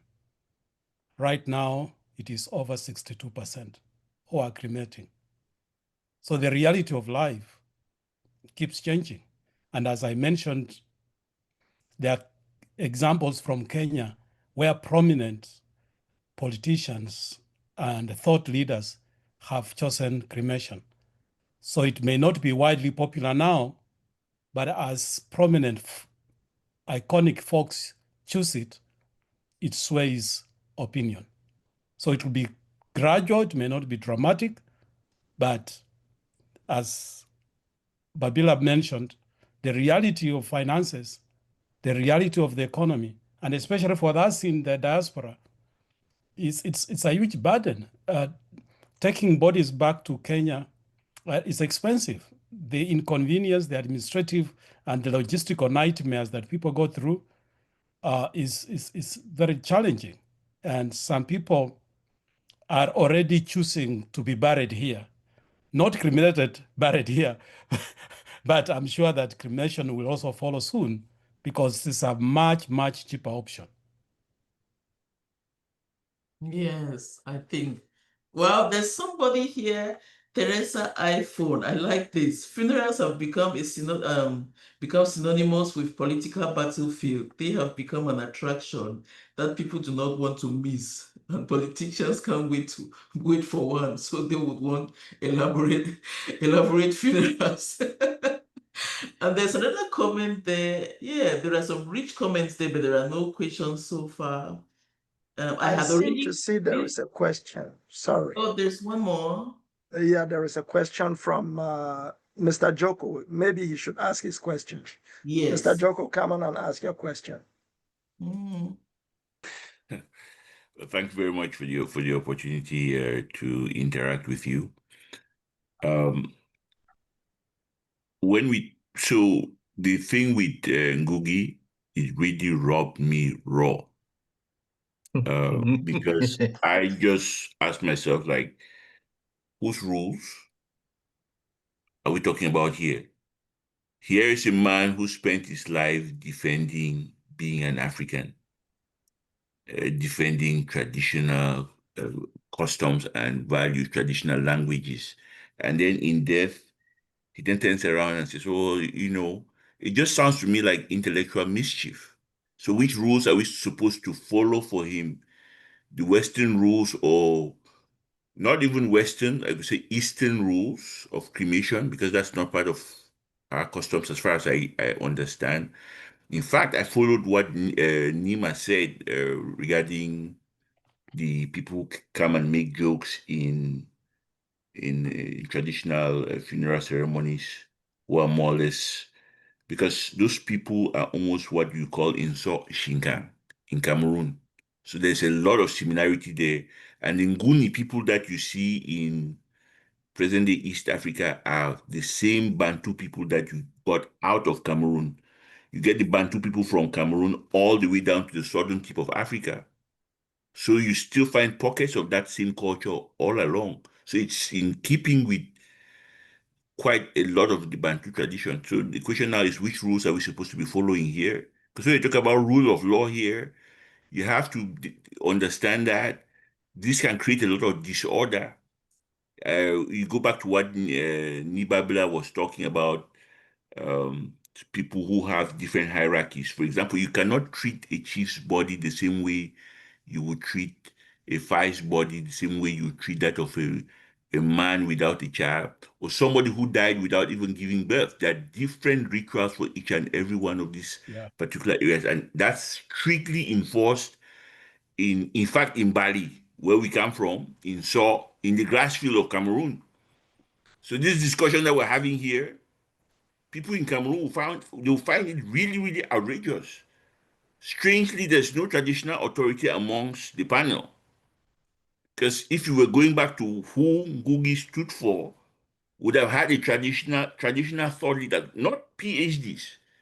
No disrespect to PhDs. PhDs are wonderful, but we're talking about the real countryman who is a traditional keeper to speak to some of these issues here.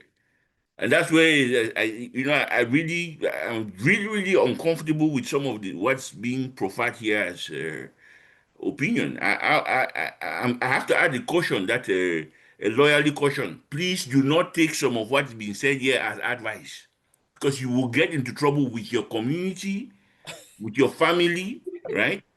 You will get into serious trouble if you followed some of what went on.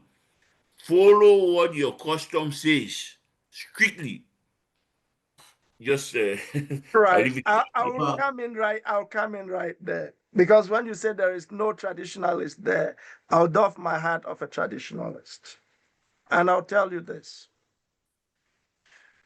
I hear your this thing. When you say Ngugi stood for African culture, yes, he did. The choice he made was it not standing for the freedom he had been fighting for?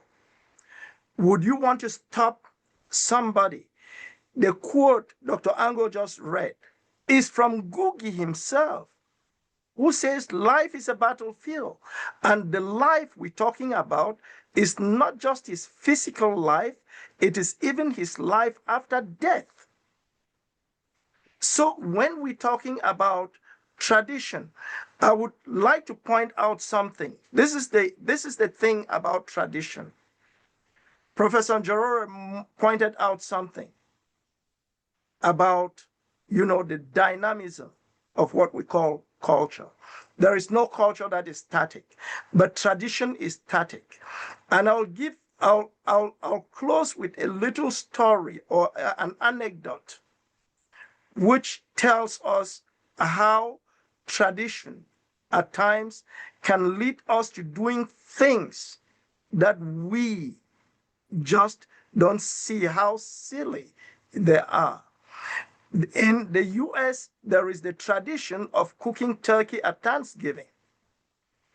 And there is this woman who grew up, and the mother, to cook the Thanksgiving turkey, would chop the neck of the turkey and chop the butt so that the turkey could fit in the small size of the pot they had. And this kid grew up, and many, many years after, to cook turkey for Thanksgiving, she would do the same. Until one day she's cooking turkey in the presence of a friend who saw her cutting the neck and chopping the butt. And she asked, but wait a minute, why do you have to do that? She said, that's the way I saw my grandma do it. That's the way my mom did it, right? So I am doing it. But let's not forget that, as we say, defiance is a motto, is a driver to change. We should not be in the mindset that because we are traditionalists, because we have to follow strict traditional rules. Ngugi was first of all deprived of a nation. If he wanted to be buried in his ancestral land, what would he have done? Go there to please people? No. I think I still come back to the idea of us respecting some very personal choices. There is the rule of law. I'm not saying we should go against everything tradition, but there comes a time when you question tradition, when you really have to question tradition.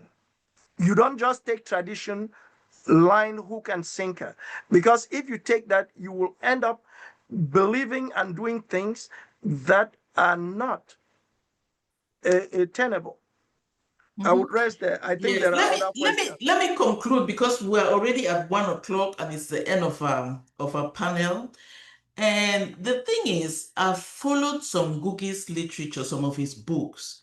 Most people might have said he was somebody who stood for culture, but Ngugi was always an activist. He was a rebel, as I would say.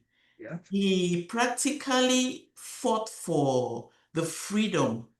Let me say he wanted some kind of political freedom, or he seek to free African people from cultural imperialism, oppression, and exploitation. And this is where the bridge comes in, because most people take him as a symbol of African something, but he really was never interested in those deep cultural things. He wanted freedom of the mind, starting from language to being able to express yourself in the way you want. And at the end, he actually concluded in the way he wanted. But the thing is, we might always bypass it because our African culture is really firm on us. So the thing is, we'd like to we perceive in ways that are always let me say cultural, but then we might be open for growth, as well as really see him for what he stood for, because he went to prison because of his activistic nature of always challenging things around culture. Then when he came to the West, he was challenging things around the West. So he was really, as they would say, he was a challenger in that sense. So it was difficult to place him in a particular rubric.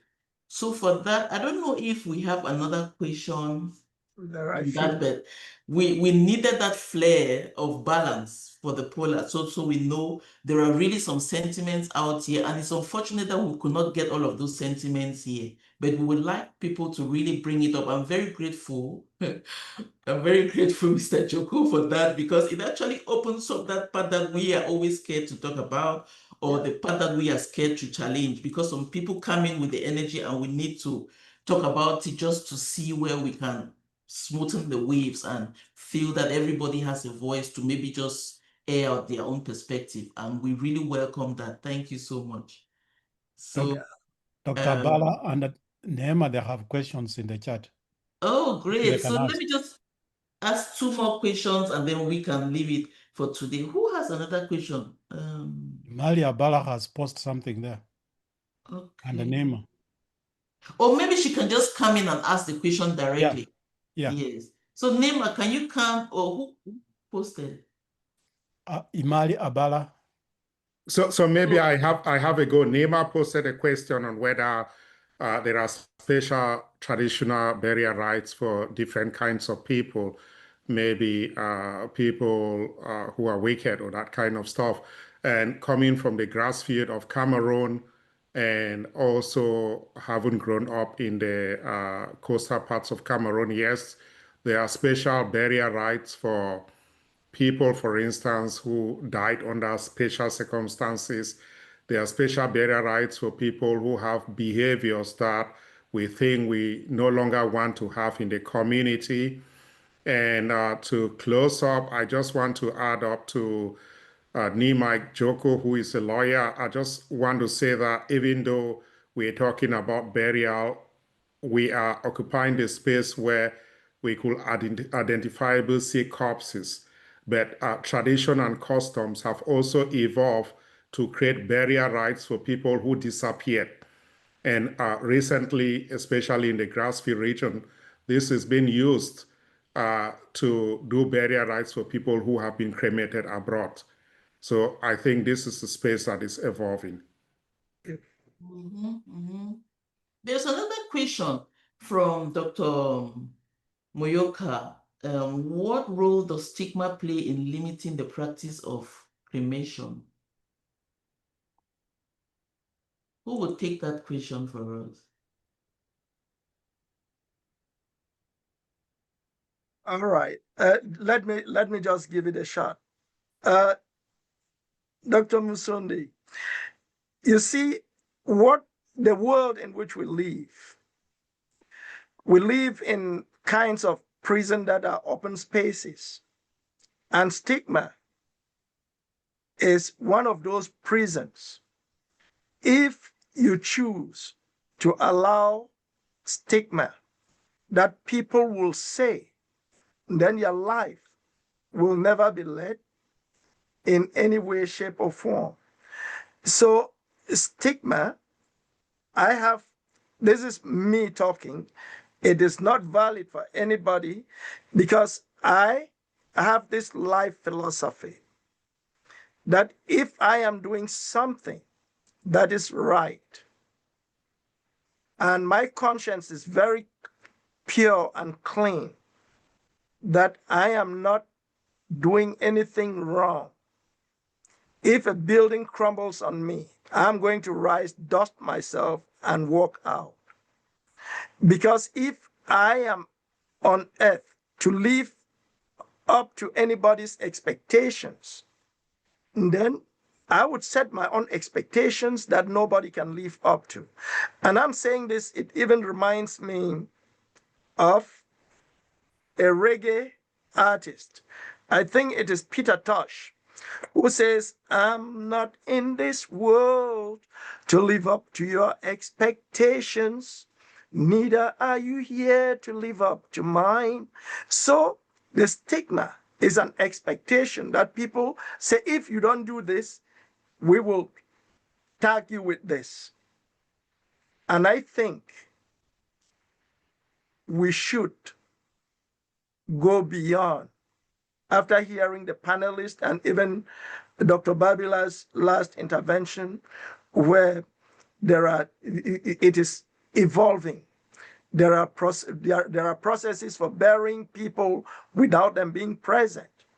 Okay, even there are situations where people, excuse me, where people are buried elsewhere, and then they just perform a ritual by burying a banana or a plantain sucker in their villages. That happens. So we shouldn't be stigmatized or feel that by doing something like that, we will suffer from stigma. We only suffer from stigma by letting the stigma get under our skin. Mm-hmm. I think I think Jane Mary has something to say. Yes, I'll give the floor to Jane Mary now to ask her question. So we'll just add her to the pin so she can ask her question. Hello, everyone. Thank you so much for the opportunity. Actually, I don't have a question. I just wanted to make a comment in relation to what Dr. Bablia said during the first and second parts of the Zoom about burying the burial of people who are in either related to some traditional something. I'll give you an example of where I come from. I come from the Northwest, Babanki, and we have some of our parents are related to stuff in the palace. They have titles in the palace. And those are the kind of people, when they die, the palace has a specific way of burying them.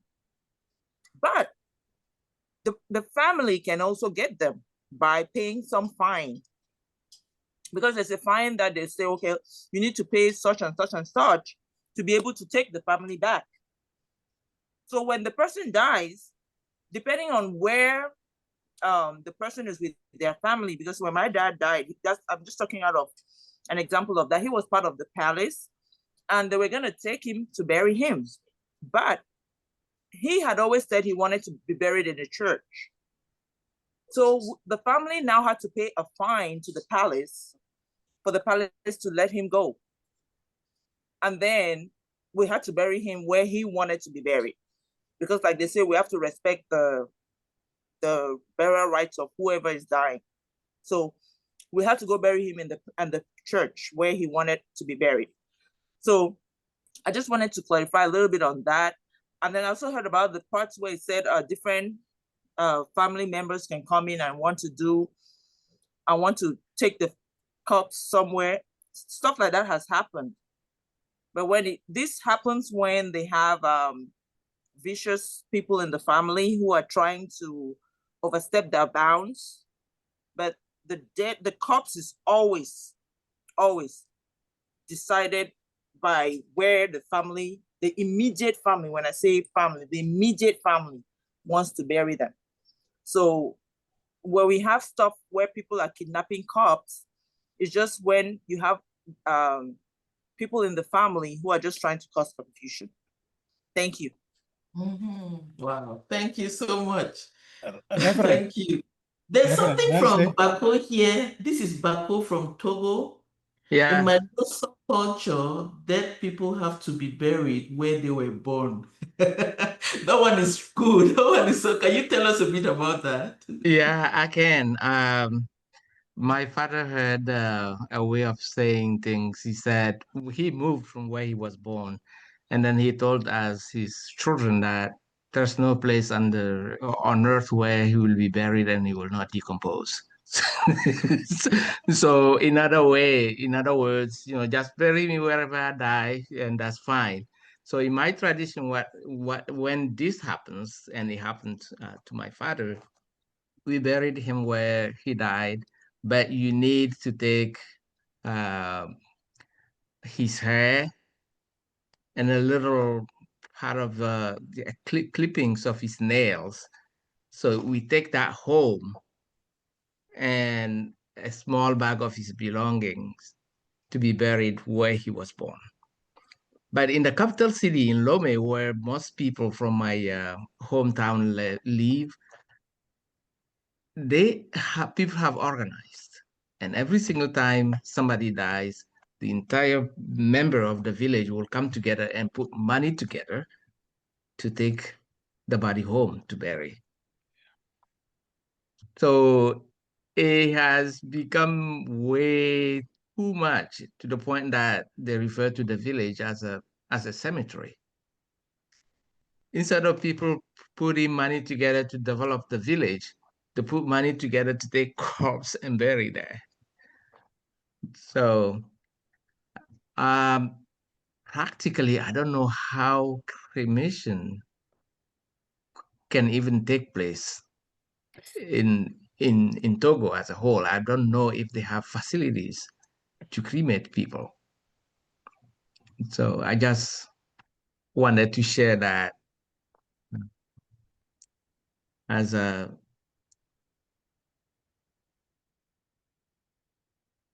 Wow, thank you so much. Yeah. So Reverend, we. I Oh, just somebody want, wants. Oh, yeah, Professor Workley wants to say something. yeah, I just wanted to say something about what Michael Joko said. The essence of this conversation was really about us in the diaspora also mourning our own who died in the diaspora. That is Ngugi wa Thiong'o. It was not for us to come as an advisory panel on what you choose to do with your life or how you want to be respectful to your cultural upbringing. No, we came here to mourn, to share our ideas and our experiences, because we make decisions based on the experiences that we have in life and the information that we take in from different sources. So take what you can apply, ignore what does not apply to you, or ignore that irritates you. So, but the essence is to share ideas and experiences. Secondly, as I said, Ngugi was an icon, but he was a human being. And at times when you are iconic, we tend to elevate you to spaces where we deprive you of humanity. So we are not saying that Ngugi was perfect. No, he was a human being. And I'm sure that He had family issues like most of us have. He had issues in his life with his family here in the US and in Kenya and the like. We take him with all his failings, but for us as a scholar, as an advocate of African cultures and linguistic freedom, we honor him for that contribution to society. So I just wanted to share that. Thank you. Yeah, okay. Thank you so much, Professor Njera. I think, yes, Mike Joko wants to say something again. So you can just say something so I can close up for today. Yeah, no, so I speak this with deep reverence to the beloved Ngugi, who's gone before us. This is not in any way, it's just that to me as an African, I think he's gone beyond that level for the family to even think that it's theirs. I think it belongs to Africa or the world. And so anyway, it's in my own humble mind, I'm pigeonholing it to how I'm trying to imagine that we would have handled him, right? Like traditionally and within a traditional reverence.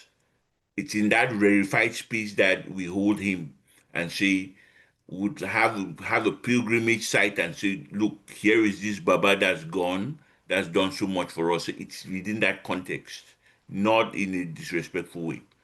Thank you. Thank you so much. I think I actually got you from the very first time you spoke because it's the passion you are. If you speak like that, it means you have reverence or you love somebody and you want things to follow a particular pattern. And I think that's valid. So right now, Nima, you want to Can I say say something? Yeah. something? Okay. Maybe this is something that in my culture in the old times, the mourning period did not end with burial or cremation or anything. Yeah, this was just one part of it. There was a longer process there of remembering, of crying, of really holding that holding the memory of that person for a long time and the grief of it before letting it go. And then when it's over, it could go as long as a year. When that is over, then you make the alcohol and go in the river and bathe and everything. So perhaps this is just all part of this mourning period, and all the things that we're feeling are all the things that people feel in this period of grief.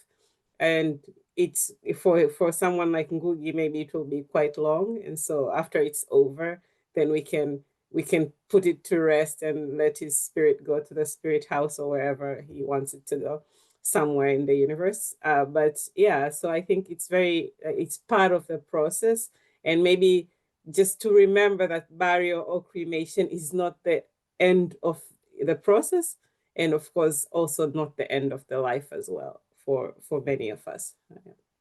Thank you. So I'm closing this up right now.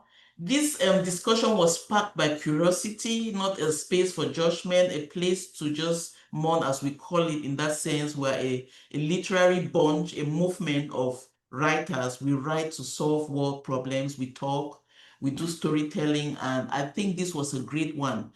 It's still in the midst of where we still have the mixed feelings. There are still some people we are with sadness or the mourners and stuff like that. And I am very grateful. Thank you for coming. And on behalf of WAFORD, I declare this panel as closed. Thank you so much. Thank you for coming. Thank you. Thank you. Thank you. Thank you. Goodbye, everyone. Thank you so much. Thank you for sharing. Thank you.